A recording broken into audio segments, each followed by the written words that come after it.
Hi Anna. So first of all, you're going to click on your file, go media, find in media pool. It's going to pop up in the media pool, it will be highlighted, and you'll notice that the name is 6.5 and it's MOV file.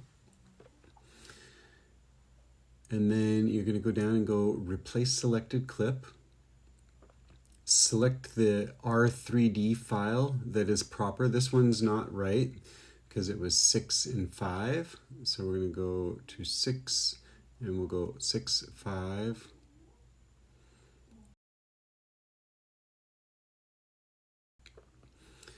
And then you're going to click the R3D file, 6 and 5, press open, and that will relink to the high-res file.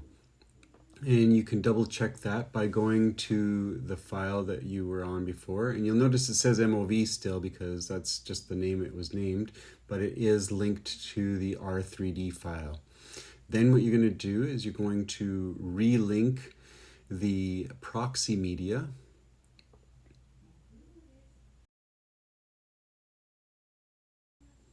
Ensure that you're in the right folder. Currently we're not.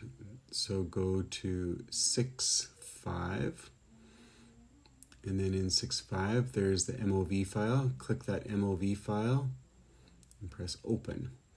Right away you're going to see that it changes to a proxy, and of course you know that you can change it up at the top, and you can see the changes between proxy and HQ just by clicking these two buttons here.